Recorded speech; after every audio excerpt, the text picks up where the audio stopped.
कहानी की शुरुआत एक बेहद ही खौफनाक और रहस्यमयी जंगल से हुई, जहां हमें एक नरभक्षी कबीले के कुछ बेरहम और ताकतवर आदिवासी दिखाई दिए। वे आपस में इशारों इशारों में बात करते हुए लेकिन बेहद सावधानी से घने जंगल के एक ऐसे खौफनाक इलाके की तरफ बढ़ रहे थे, जहां कदम कदम पर सिर्फ मौत का पहरा था। जल्दी ही समझ में आया कि वे यहाँ एक विशालकाय आदमखोर शेर का शिकार करने आए थे, जो उनके ही कबीले के एक आदिवासी को उठाकर जंगलों में ले गया था। वे अभी आगे बढ़े ही थे कि तभी अचानक एक आदिवासी को अपने पीछे किसी के होने का एहसास हुआ। उसने तुरंत अपने तीखे तीर उसी दिशा में तान दिए, लेकिन जल्दी ही पता चला कि वह कोई खतरा नहीं बल्कि उनके ही कबीले की एक लड़की नारू थी, जो चोरी छिपे उनका पीछा करते हुए इस रहस्यमयी जंगल के इतने अंदर तक आ चुकी थी। दरअसल नारू भी कबीले के सामने खुद की काबिलियत को साबित करने के लिए उस आदमखोर शेर का शिकार करना चाहती थी। हालांकि अभी वह इतनी कुशल शिकारी नहीं थी, और यही कारण था कि शिकार के लिए आए सभी आदिवासी उसे अपने साथ ले जाने के पक्ष में नहीं थे। लेकिन तभी अचानक नारू का बड़ा भाई ताबे सबसे कहता है, ये हमारे काम आ सकती है सुराग ढूंढने में, और अगर हमारा साथी जिंदा मिला तो ये उसे दवाई दे सकती है। सभी जंगल के और भी ज्यादा अंदर बढ़ते जा रहे थे, लेकिन इस बात से वे पूरी तरह बेखबर थे कि कितना खौफनाक और बड़ा खतरा उनका इंतजार कर रहा था। इसी बीच हमें फुंकारते हुए एक सांप को दिखाया गया, जिसने पलक झपकते ही एक चूहे का शिकार कर लिया।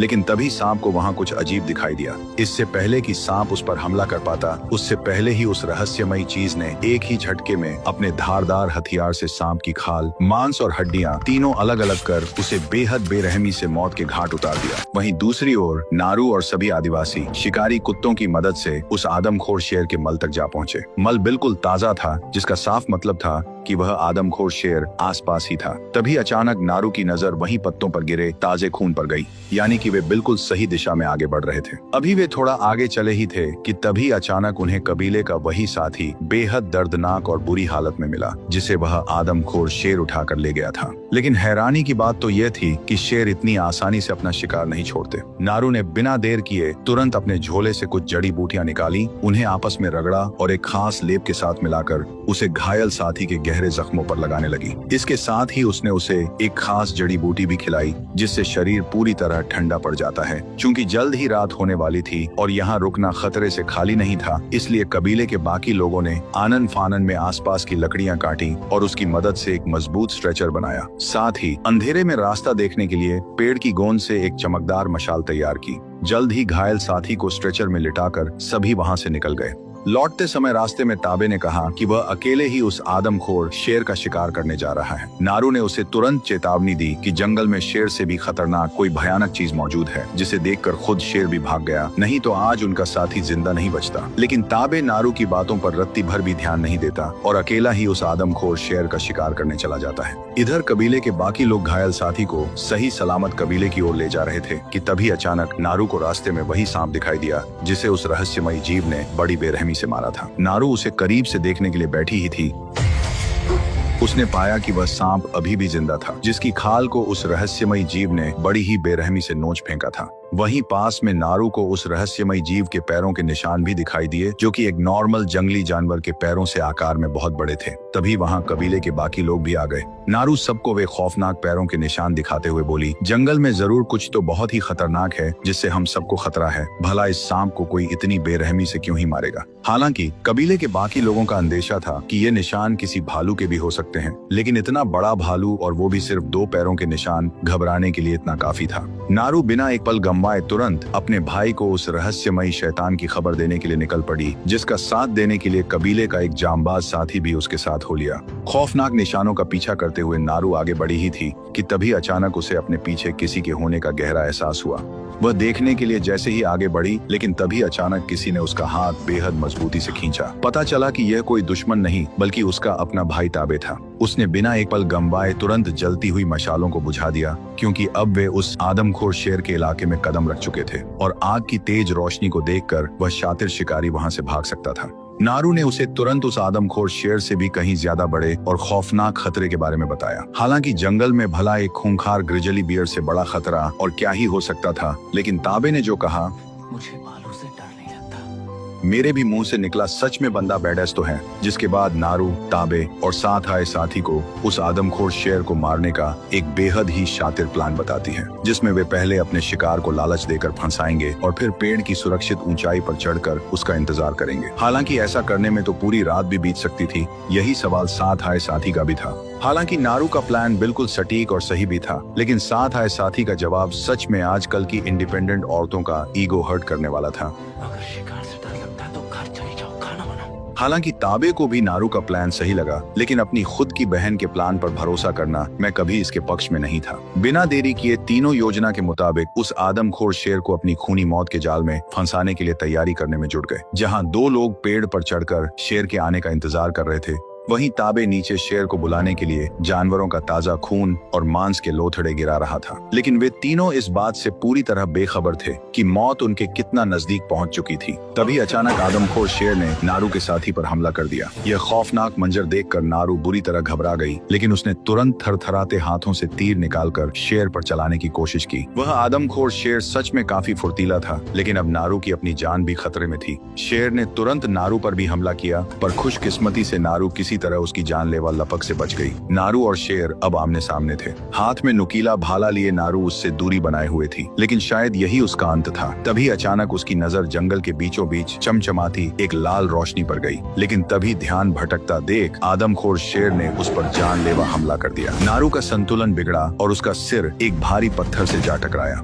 जब नारू को दोबारा होश आया तो उसने खुद को कबीले में पाया, जहां सामने बैठी उसकी मां से उसे पता चला कि ताबे उसे यहाँ लेकर आया और अभी वह उसी खूंखार आदमखोर शेर के पीछे गया है। घायल नारू ने अपनी मां को चेताया कि जंगल में कुछ और भी है, जो उस आदमखोर शेर से भी कहीं ज्यादा खूंखार और खतरनाक है। अभी वे बात कर ही रहे थे कि तभी बाहर से कबीले का भारी शोर शराबा गूंज उठा। बाहर जाकर देखने पर पता चला कि ताबे उस आदमखोर शेर की भारी भरकम लाश को अपने कंधे पर लादे उसके कटे हुए खूनी सिर को साथ लेकर आया था। यह खौफनाक नजारा देखकर कबीले के सभी लोग दंग रह गए। ताबे की इस बहादुरी पर उसे कबीले के सरदार द्वारा सम्मानित किया गया, जहाँ फिर सभी लोग जीत का जश्न मनाते हैं सिवाय नारू के। नारू अच्छी तरह जानती थी कि अभी भी एक बहुत बड़ा खतरा जंगल में घूम रहा। नारू ने ताबे से साफ साफ कहा कि हमें उसे खत्म करना ही होगा। हालांकि इन अजीबोगरीब और डरावनी घटनाओं का सिलसिला उस दिन शुरू हुआ था, जब एक दिन नारू शिकार की तलाश में जंगल की ओर गई थी। हालांकि अभी वह शिकार में इतनी काबिल नहीं थी, जहां उसके साथ उसका वफादार कुत्ता सुको भी था। वहीं नारू ने अभी अभी सबसे हटकर अपना खुद का एक अनोखा हथियार बनाया था, जिसके बाद नारू ने अपने बनाए नए हथियार के साथ थोड़ा परीक्षण किया,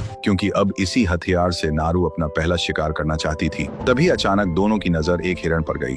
नारू इसी हिरण को अपना पहला शिकार बनाना चाहती थी। नारू ने तुरंत सुको को इशारों में बताया कि उसे क्या करना है। सच में यह कुत्ता तो मेरे दोस्त से भी कहीं ज्यादा समझदार निकला, लेकिन इससे पहले कि वह अपने बनाए नए हथियार से उस पर हमला करती, तभी अचानक आसमान से जोरदार गरजने की आवाज सुनाई दी। आवाज सुनकर घबराया हिरण तुरंत वहां से भागने लगा। यह देखकर नारू भी हिरण का पीछा करने लगी, क्योंकि वह अपने पहले शिकार को ऐसे ही जाने नहीं दे सकती थी। वहीं दूसरी तरफ सुको भी नारू की पूरी तरह मदद कर रहा था। यही सही समय था। नारू ने उछलकर अपनी कुल्हाड़ी से हिरण पर जोरदार वार किया, लेकिन उसका निशाना चूक गया और हिरण वहां से भाग खड़ा हुआ। लेकिन तभी नारू को सुको के कराहने की दर्द भरी आवाज सुनाई दी। पास जाकर देखा तो पाया कि सुको की पूंछ शिकारियों द्वारा लगाए गए एक लोहे के जाल में फंसी थी, जिसका साफ मतलब था कि जंगल में कहीं और भी बड़े खतरे मौजूद थे। नारू ने तुरंत सुको की पूंछ उस खतरनाक जाल से बाहर निकाली और उसकी जख्मी पूंछ पर मरहम लगाया। हालांकि इस तरह का अनोखा और अजीब जाल उसने अपनी जिंदगी में पहली बार देखा था।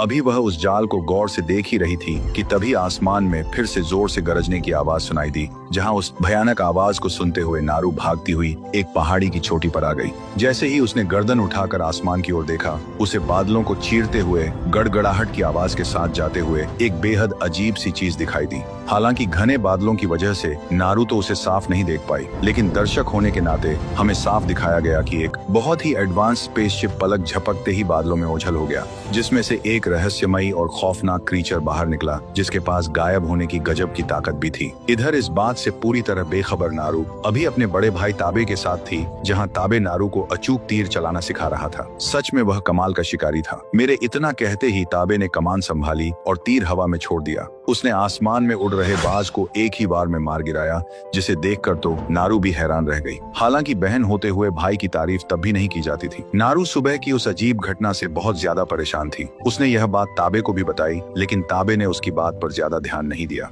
फिर क्या था? सच जानने के लिए नारू खुद ही अपने हथियार लेकर घने जंगल की ओर निकल पड़ी, जहाँ काफी चलने के बाद एक जगह पर नारू को पेड़ पर गिरा चमकीला हरा लिक्विड दिखाई दिया। जैसे ही उसने नजर घुमाकर देखा, उसे जमीन पर किसी विशालकाय जीव के पैरों के निशान दिखाई दिए। उसने पास पड़ी एक लकड़ी उठाई और उस खौफनाक निशान को नापने लगी। निशानों को देखकर इतना तो साफ था कि वे किसी आम जंगली जानवर के तो बिल्कुल नहीं थे। इसी दौरान हमें जंगल में एक भेड़िए को दिखाया गया, जो एक मासूम खरगोश का शिकार करने के लिए घात लगाए बैठा था। लेकिन वहाँ कोई और भी था जो उन दोनों पर अपनी खूनी नजरें गड़ाए हुए था। खतरा भांपते ही घबराया खरगोश अपनी जान बचाकर भागने लगा, लेकिन कुछ ही सेकंड की आपाधापी में भेड़िए ने एक ही झपट्टे में खरगोश को दबोच लिया। तभी अचानक किसी अदृश्य जीव ने भेड़िए पर जोरदार वार किया। हालांकि भेड़िया भी अब तक उस अदृश्य जीव को देख चुका था। अदृश्य जीव ने झटके के साथ अपने 2 धारदार हथियार निकाले। भेड़िया पूरी तेजी से उस पर झपड़ा, लेकिन अगले ही पल भेड़िया तड़पकर जमीन पर गिरा और मारा गया। उस अदृश्य जीव ने बड़ी ही बेरहमी से भेड़िए के पेट को फाड़कर उसकी रीढ़ की हड्डी समेत उसके कटे हुए सिर को धड़ से बाहर निकाल लिया। उसने भेड़िए के उस कटे हुए सिर पर किसी खास तेजाब जैसे खौलते हुए लिक्विड को डाला और खोपड़ी का वही ऊपरी हिस्सा एक ट्रॉफी के तौर पर अपने पास रख लिया। यही हमें पता चला कि यह जीव एक खतरनाक एलियन है, जिन्हें प्रीडेटर कहा जाता है। यह एलियन हर ग्रह पर जाकर वहाँ के सबसे खतरनाक और ताकतवर जीवों का शिकार करते हैं। लेकिन इस बात से पूरी तरह अनजान नारू अपने वफादार डॉग सूको के साथ जंगल से होते हुए एक बहुत बड़े खुले मैदान में पहुंची। सामने का भयावह नजारा देखकर तो नारू की आंखें फटी की फटी रह गईं, क्योंकि दूर दूर तक मैदान में दर्जनों जंगली भैंसों की लाशें बिखरी पड़ी थीं। ये कोई सामान्य मौत नहीं थी, बल्कि सभी भैंसों के शरीर से उनकी पूरी चमड़ी और खाल को बड़ी ही बेरहमी से नोचकर अलग कर दिया गया था। पूरा मैदान एक खुले बूचड़ खाने जैसा लग रहा था। जिसके बाद नारू ने एक मरे हुए भैंसे के पास घुटनों के बल बैठकर अपने कबीले की पुरानी रस्म के मुताबिक एक हरी पत्ती उठाई और उसे भैंसे के शरीर पर रखकर उसकी आत्मा की शांति के लिए प्रार्थना करने लगी। लेकिन तभी अचानक उसकी नजर वहीं जमीन पर पड़ी एक बेहद अजीब सी चीज पर गई, जिसे उसने अपनी जिंदगी में पहली बार देखा था। नारू अब तक अच्छी तरह जान चुकी थी कि यह बेरहम कत्लेआम उसी क्रूर अदृश्य एलियन ने किया है, क्योंकि वही एक एक करके इन बेजुबान जानवरों का शिकार कर रहा था। मैदान में मरे हुए भैंसों के उस खौफनाक मंजर को देखने के बाद नारू और उसका वफादार डॉग सूको वापस घने जंगल की गहराइयों में कदम बढ़ा चुके थे। तभी अचानक सूको तेजी से भौंकते हुए आगे की तरफ भाग गया। नारू जमीन पर बहुत बारीकी से नजर गड़ाए हुए आगे बढ़ रही थी, जहां उसे प्रेडेटर के पैरों के बड़े बड़े निशान और कुछ टूटी हुई टहनियां मिली। लेकिन कुछ ही सेकंड में सूको के भौंकने की आवाज पूरी तरह बंद हो गई। नारू ने घबराकर अपना सिर उठाया और दबी आवाज में उसे पुकारा, लेकिन कोई जवाब नहीं आया। तभी अचानक उसकी नजर सामने पेड़ों के तनों पर गहरे नाखूनों के निशानों पर गई। जैसे ही उसने पास जाने के लिए एक कदम आगे बढ़ाया, तभी अचानक उसका पैर सीधे एक गहरे और जानलेवा दलदल में जा धंसा। नारू का पैर तुरंत घुटने तक उस कीचड़ में समा गया। उसने तुरंत घबराकर बाहर निकलने की कोशिश की। वह उस गाढ़े काले दलदल में और अंदर खिंचती चली गई। कीचड़ अब नारू की छाती तक पहुंच चुका था। मौत को इतने करीब देख नारू ने तुरंत अपनी रस्सी वाली कुल्हाड़ी निकाली और उसे दलदल के बाहर मौजूद एक मजबूत पेड़ के तने की तरफ उछाला, लेकिन कुल्हाड़ी पेड़ से टकराकर वापस उसी कीचड़ में आ गिरी। नारू अब गले तक दलदल में समा चुकी थी। नारू ने अपनी बची खुची पूरी ताकत झोंकी और दोबारा कुल्हाड़ी फेंकी। इस बार कुल्हाड़ी का पैना ब्लेड पेड़ की मजबूत डाल में जाकर कस गया। नारू ने अपनी पूरी ताकत ने जान लगाकर आखिरकार कीचड़ की उस भारी और दम घोंटने वाली जकड़न को चीरा और धीरे धीरे रेंगकर मौत के उस मुंह से बाहर आ ही गई। इधर प्रेडेटर भी उसी जगह पहुंच चुका था जहां जंगली भैंसे मरे पड़े थे। अभी नारू पास के बहते पानी में अपनी कुल्हाड़ी को साफ कर ही रही थी कि तभी अचानक उसके पीछे से कुछ हलचल हुई। जैसे ही उसने गर्दन घुमाकर देखा तो वहां उसका वफादार सूको खड़ा था। उसे देखते ही समझ में आया कि आखिरकार उसका वफादार साथी इतनी देर से कहां गायब था। अभी दोनों थोड़ा आगे बढ़े ही थे कि तभी नारू को नदी किनारे एक बेहद खतरनाक विशालकाय और भूखा ग्रिजली भालू दिखाई दिया, जो एक हिरण की लाश को बेरहमी से फाड़ कर खा रहा था। नारू उस भालू को देख ही रही थी कि तभी अचानक हवा का एक तेज झोंका चला। उस विशालकाय भालू ने हिरण के मांस को खाना छोड़ दिया। उसने हवा में अपना भारी भरकम सिर उठाया, क्योंकि अब तक इंसानी शरीर की गंध उस आदमखोर भालू के नथुनों तक पहुंच चुकी थी। नारू ने बिना देर किए तुरंत अपनी पीठ से तीर निकाला और भालू पर निशाना साधा। तो उस आवाज से भालू का ध्यान तुरंत उसी ओर गया। भालू एक भयानक और रोंगटे खड़े कर देने वाली दहाड़ के साथ नारू की तरफ दौड़ पड़ा। नारू का मरना अब पूरी तरह तय था, लेकिन तभी सूको बीच में कूद पड़ा और जोर जोर से भौंकने लगा, जिससे भालू का ध्यान कुछ सेकंड के लिए भटक गया और वह सूको के पीछे भागने लगा। नारू के लिए इतना समय काफी था। वह फुर्ती से अपने टूटे कमान को जैसे तैसे जोड़कर नीचे उतरी। तभी अचानक वह खूंखार भालू दहाड़ते हुए सीधा उसी की तरफ आता हुआ दिखाई दिया। नारू ने बिना सोचे समझे सीधे नदी के ठंडे पानी में छलांग लगा दी। सामने ही बहकर आई लकड़ियों और मलबे का एक संकरा ढेर लगा था। तुरंत नारू ने डुबकी लगाई और खुद को उन लकड़ियों के बीच बने संकरे गैप के अंदर छिपा लिया। गुस्साए भालू ने उन लकड़ियों के ऊपर चढ़कर अपने भारी भरकम पंजों से उन्हें तोड़ने का हिंसक प्रयास किया। भालू के नुकीले और खूनी दांत नारू के चेहरे से महज कुछ इंच की दूरी पर ही थे। यही नारू का अंत था। लेकिन तभी वह विशालकाय भालू अचानक रुक गया। यह देखकर तो नारू भी हैरान रह गई, लेकिन अब तक भालू को हवा में किसी और की भी गंध आ चुकी थी। तभी अचानक नदी के शांत पानी में एक अजीब सी हलचल हुई, जैसे कोई अदृश्य ताकत वहां आकर खड़ी हो गई हो।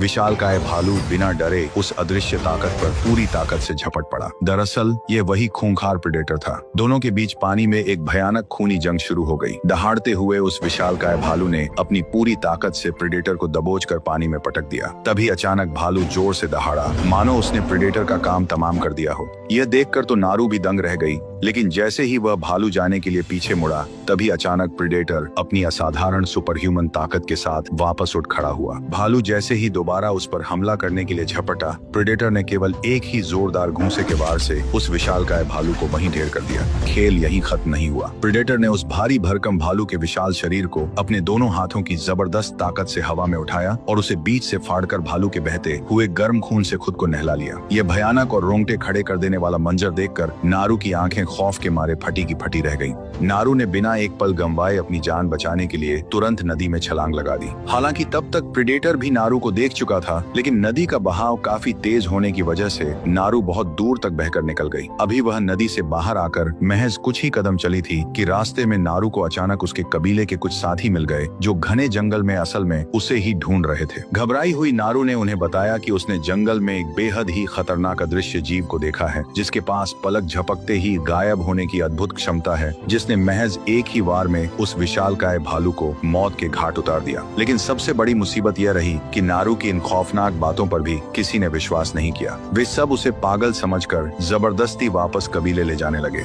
यह देखकर तो नारू का गुस्सा फूट पड़ा। कबीले के सख्त नियमों के खिलाफ जाकर वह अपने ही साथी पर टूट पड़ी। अगले ही पल दोनों के बीच हिंसक हाथापाई शुरू हो गई, लेकिन यहाँ नारू अकेली थी। जल्द ही सभी साथियों ने मिलकर नारू को काबू में कर लिया और उसके दोनों हाथ मजबूत रस्सियों से बांधकर उसे जबरन एक पेड़ के पास बिठा दिया। लेकिन तभी अचानक पास की सूखी झाड़ियों में कुछ हलचल हुई, जिसकी आवाज सुनकर सभी शिकारी पल भर में अलर्ट हो गए। तभी अचानक एक शिकारी ने बिना सोचे समझे अपना तीर उसी आवाज की दिशा में चला दिया। लेकिन जल्द ही उन्हें समझ में आया कि वह तो महज एक जंगली चूहा था। इससे पहले कि सभी शिकारी राहत की सांस लेते, तभी अचानक उस शिकारी की छाती पर 3 चमकदार लाल लेजर लाइटें दिखाई दी। लेकिन इससे पहले कि वह कुछ समझ पाता, अगले ही पल एक जोरदार चीख के साथ उसकी बेजान लाश जमीन पर आ गिरी।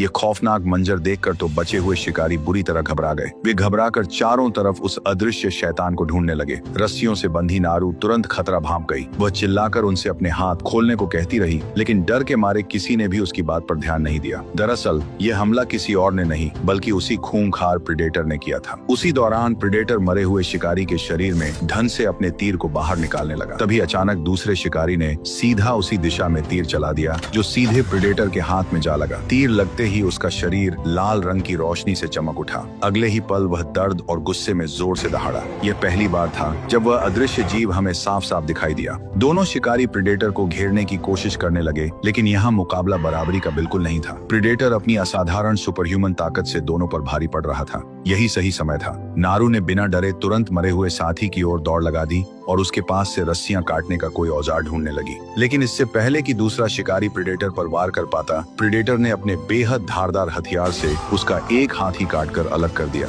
शिकारी दर्द के मारे जोर से चिल्ला उठा। अगले ही पल उसने तलवार के एक और जोरदार वार से उसका सिर धड़ से अलग कर दिया। नारू ने यह खौफनाक मंजर अपनी आंखों से देखा। अब मैदान में सिर्फ तीसरा साथी बचा था। हालांकि इसी बीच नारू अपनी कुल्हाड़ी के पैने ब्लेड की मदद से अपनी रस्सियां काट चुकी थी। आखिरी बचे हुए शिकारी ने अपनी पूरी ताकत ताकत से प्रेडेटर पर वार किया, लेकिन प्रेडेटर उससे कहीं ज्यादा ताकतवर और तेज था। अगले ही पल उसने अपनी धारदार तलवार सीधे शिकारी के शरीर के आर पार कर दी। तभी अचानक वह पीछे पलटा, क्योंकि अब उसका अगला शिकार नारू थी। नारू तुरंत अपनी जान बचाने के लिए वहां से भागकर सीधे खुले मैदान में आ गई, लेकिन तभी अचानक किसी ने उसका हाथ पकड़कर जोर से खींचा। जल्द ही समझ आया कि यह तो वही शिकारी था जो कबीले से अलग हल्का होने गया था। उसने तुरंत नारू को चुप रहने का इशारा किया। दोनों लंबी घास में छिपकर प्रेडेटर को देखने की कोशिश करने लगे, लेकिन जो दिखाई ही नहीं देता उसे भला देखा कैसे जा सकता था। लेकिन उन्हें क्या पता था कि प्रेडेटर के थर्मल विजन से छिपना नामुमकिन था। शिकारी ने तुरंत तीर उसी दिशा की ओर तान दिया, लेकिन तभी अचानक शिकारी के सिर पर भी वही 3 खौफनाक लाल लेजर लाइटें चमकने लगीं।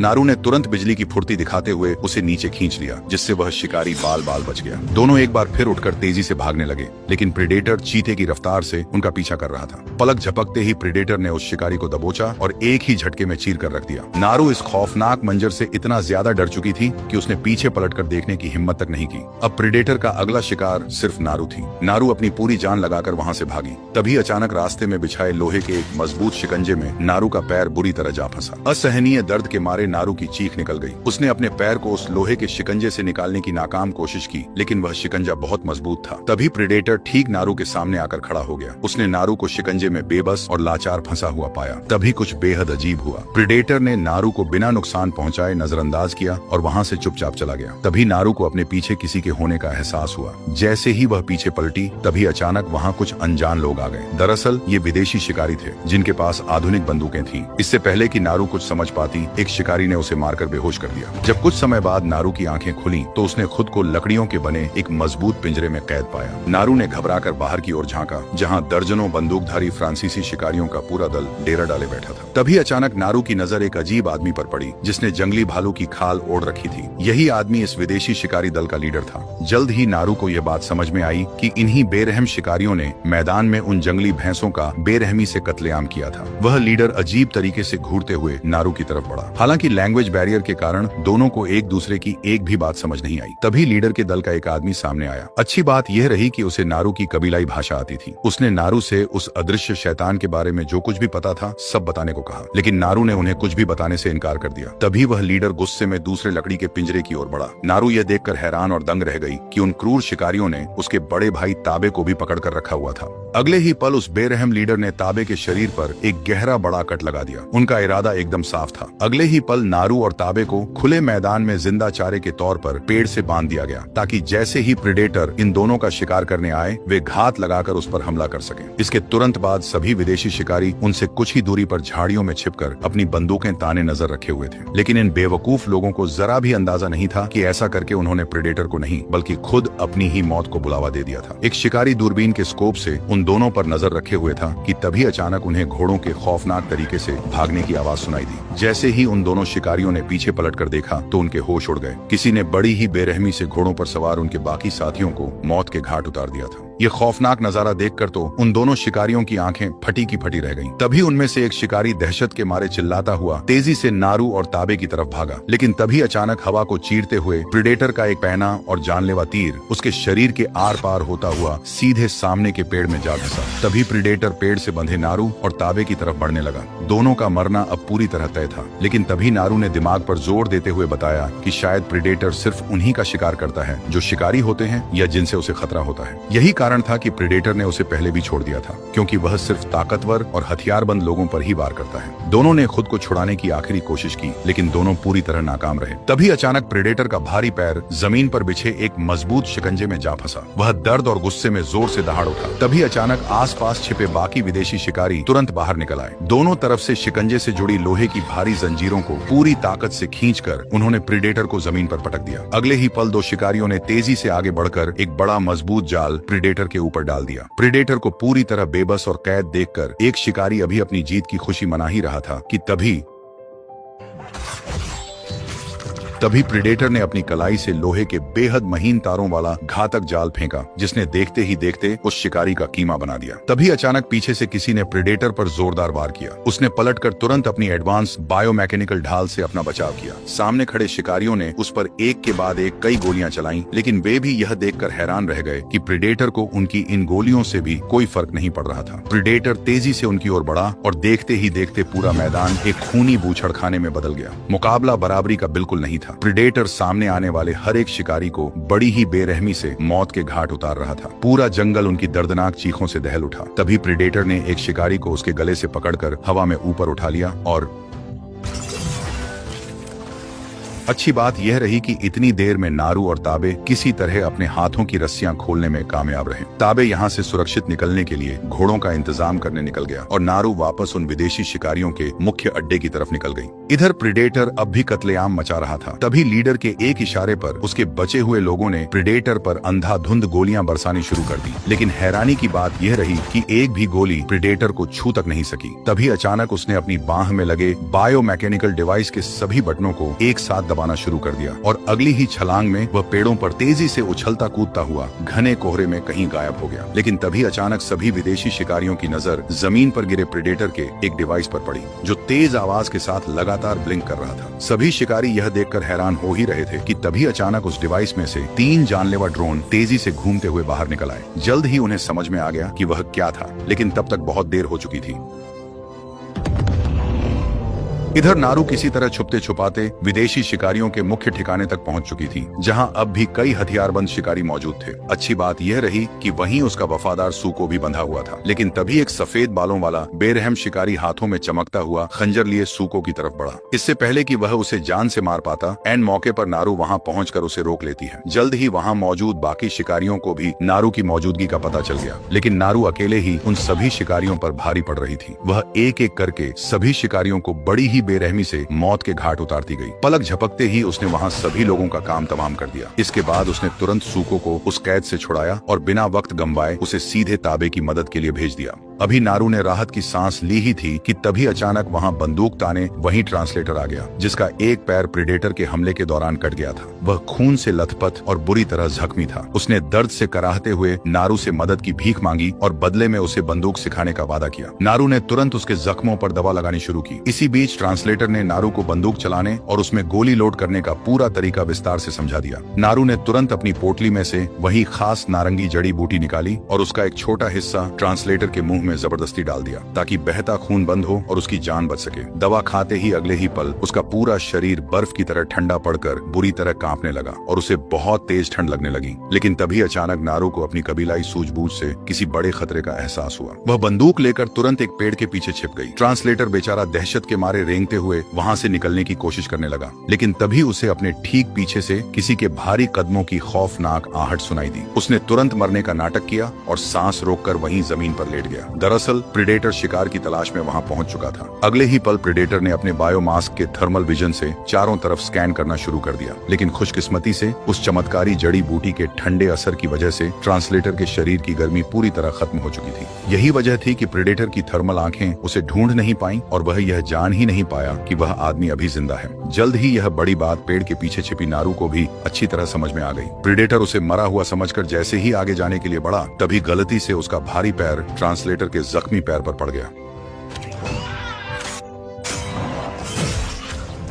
लेकिन तभी अचानक सूको भौंकते हुए प्रेडेटर की तरफ लपका। प्रेडेटर ने तुरंत अपने एडवांस मास्क में लगी लेजर लाइट को सूको पर लॉक कर दिया, लेकिन इससे पहले कि वह सूको को जान से मार पाता, तभी अचानक एन मौके पर घोड़े पर सवार ताबे ने प्रेडेटर पर एक जोरदार वार कर उसका वह मास्क जमीन पर गिरा दिया, जिससे लेजर का निशाना सूको से हटकर सीधे एक पेड़ के तने पर लॉक हो गया। अगले ही पल प्रेडेटर ने सूको पर निशाना साधकर फायर किया, लेकिन हैरानी की बात तो यह रही कि इतने करीब होने के बाद भी प्रेडेटर का वह एडवांस तीर सूको को छोड़कर सीधे उस पेड़ में जा धंसा जहां लेजर लाइट पड़ रही थी। अगले ही पल प्रेडेटर गुस्से में जोर से गुर्राया। उसने अपने घातक और एडवांस तीरों से कई बार ताबे पर सीधा हमला किया, लेकिन हर बार ताबे ने बड़ी ही फुर्ती से खुद को बचाते हुए उन तीरों को डॉज कर दिया। हैरानी की बात यह रही कि हर बार वे घातक तीर हवा में घूमकर सीधे उसी पेड़ में जा धंसे जहां लेजर लाइट पड़ रही थी। इस अजीब बात को पेड़ के पीछे छिपी नारू ने भी बहुत बारीकी से नोटिस किया। इसी बीच प्रेडेटर ने जमीन पर पड़ा अपना वह मास्क वापस पहन लिया। ताबे ने बिना वक्त गंवाए अपने अपने तीरों से प्रेडेटर पर ताबड़तोड़ हमले किए, लेकिन प्रेडेटर ने अपनी एडवांस बायोमैकेनिकल ढाल से हर बार उसके वार को नाकाम कर दिया। इसी दौरान नारू ने ट्रांसलेटर के बताए हुए तरीके से तुरंत अपनी बंदूक लोड की और सीधे प्रेडेटर के सामने पहुंचकर ट्रिगर दबा दिया। तुरंत ही नारू ने चिल्लाकर प्रेडेटर का ध्यान अपनी ओर खींच लिया। जैसे ही प्रेडेटर का ध्यान भटका, ताबे ने हवा में जोरदार छलांग मारते हुए अपना नुकीला भाला सीधे प्रेडेटर के कंधे के आर पार कर दिया। अगले ही पल प्रेडेटर ने उस मजबूत भाले को दो हिस्सों में तोड़ दिया। ताबे ने मौका देखकर तुरंत गजब की फुर्ती दिखाते हुए प्रेडेटर पर ताबड़तोड़ वार करना शुरू कर दिया, जिससे प्रेडेटर काफी घायल हो गया। तभी अचानक प्रेडेटर वहां से गायब हो गया। दोनों को लगा कि वह गंभीर रूप से घायल होकर यहाँ से भाग खड़ा हुआ है, लेकिन यही उन्होंने सबसे बड़ी गलती कर दी। तभी अचानक ताबे को अपने पीछे किसी की मौजूदगी का एहसास हुआ। इससे पहले कि वह कुछ कर पाता, नारू अपने भाई का यह भयानक मंजर देखकर पूरी तरह स्तब्ध रह गई। वह बंदूक चलाने तक की हिम्मत नहीं जुटा सकी। तभी प्रेडेटर उसकी ओर बढ़ा, लेकिन तभी अपनी आखिरी सांसें गिन रहे ताबे ने अपनी बची खुची पूरी ताकत समेटकर प्रेडेटर के पैर पर वार किया। प्रेडेटर का गुस्सा फूट पड़ा। उसने तुरंत पलटकर अपने आखिरी जानलेवा वार से ताबे का काम तमाम कर दिया। जैसे ही वह वापस पलटा, नारू वहां नहीं थी। इधर नदी किनारे अपने जख्मों को साफ करती नारू अपने जांबाज भाई के मारे जाने से अंदर से पूरी तरह टूट चुकी थी। जल्द ही शाम हो गई। तभी अचानक नारू की नजर अपने जख्म साफ करते उसी विदेशी शिकारी लीडर पर पड़ी। उसे देखते ही नारू के दिमाग में एक खतरनाक योजना आई। इससे पहले कि वह विदेशी लीडर कुछ समझ पाता, नारू ने एक जोरदार वार करके उसे वहीं बेहोश कर दिया। जैसे ही कुछ देर बाद उस लीडर की आंखें खुली तो उसने थोड़ा उठकर अपने पैरों की तरफ देखा। वह जोर से चिल्लाया, क्योंकि नारू ने बेरहमी से उसका एक पैर काटकर शरीर से अलग कर दिया था और भूखे जंगली चूहे उसके मांस को नोच नोच कर खा रहे थे। वह असहनीय दर्द के मारे तड़प उठा। तभी अचानक उसकी नजर पास पड़ी बंदूक पर गई। वह बेहद मुश्किल से रेंगते रेंगते उस बंदूक तक पहुंचा और उसे उठाकर सीधे नारू पर तान दिया। नारू इसे देखकर बिल्कुल भी नहीं घबराई, क्योंकि इसी बेरहम लीडर की वजह से उसके भाई ताबे की जान गई थी। अगले ही पल नारू ने अपनी वही खास नारंगी जड़ी बूटी निगल ली। तभी अचानक गुस्से से पागल लीडर ने बंदूक का ट्रिगर दबा दिया। जल्द ही यह समझ में आ गया कि यह सब तो बस नारू के एक सोचे समझे प्लान का हिस्सा था। तभी वहां प्रेडेटर आ गया, लेकिन उस खास जड़ी बूटी के ठंडे असर के कारण वह बिल्कुल सामने होते हुए भी नारू को देख ही नहीं सका। वह धीरे धीरे लीडर की ओर बढ़ा और अगले ही वार में उसने उस शिकारी का काम तमाम कर दिया। नारू तो इसी सुनहरे मौके की ताक में थी। अगले ही पल उसने बिना वक्त गंवाए बंदूक से सीधे प्रेडेटर के सिर पर निशाना साधकर गोली चला दी। इस अचानक हुए हमले से प्रेडेटर बुरी तरह घायल हो गया। यही सही समय था। नारू तुरंत जमीन पर गिरा। उसका वह बायोमास्क उठाकर वहां से तेजी से भाग खड़ी हुई। नारू अच्छी तरह जानती थी कि प्रेडेटर को आमने सामने की लड़ाई में मारना लगभग नामुमकिन है। इसीलिए उसने अपने सारे जाल पहले ही बिछा दिए और प्रेडेटर के उसी घातक मास्क को दो चट्टानों के बीच एक ऊंची जगह पर फिट कर दिया। इधर प्रेडेटर गुस्से से पागल होकर जमीन पर गिरे खून के निशानों का पीछा करता हुआ एक जगह जा पहुंचा। तभी अचानक उसके ठीक पीछे पेड़ पर चढ़ी नारू ने एक ऊंची छलांग के साथ अपनी कुल्हाड़ी से प्रेडेटर पर ताबड़तोड़ वार करने शुरू कर दिए। गुस्साए प्रेडेटर ने उसे तुरंत उठाकर दूर फेंक दिया। यही उसका अंत था। तभी गुस्साए प्रेडेटर ने अपना एडवांस भाला निकाला, लेकिन इससे पहले कि वह वार करता, तभी अचानक सू को उस पर झपट पड़ा। यह नारू के लिए एक जीवनदान था। वह तुरंत वहां से भागी। प्रेडेटर उसके ठीक पीछे था। तभी अचानक नारू एक पेड़ के पास जाकर अचानक से रुककर प्रेडेटर का इंतजार करने लगी। तभी अचानक प्रेडेटर ने उस पर घातक वार किया, लेकिन इस चक्कर में उसका हाथ पेड़ में जा धंसा। यही सही मौका था। नारू ने तुरंत भाला उसके हाथ के आर पार करने की सोची।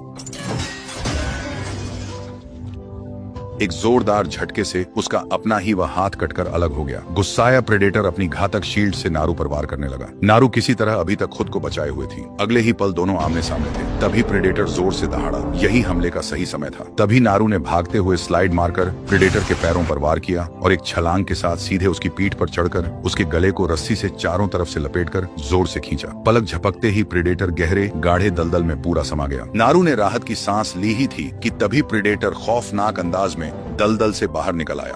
अगले ही पल उसने अपनी घातक एरोगन बाहर निकाल ली। यही तो नारू को चाहिए था। अगले ही पल प्रेडेटर ने ट्रिगर दबा दिया, लेकिन वह तीर नारू को लगने के बजाय हवा में घूमकर वापस प्रेडेटर की ओर आने लगा। तभी अचानक प्रेडेटर की नजर अपने ही मास्क पर गई, जिसका निशाना अब वह खुद था। इससे पहले कि वह कुछ कर पाता,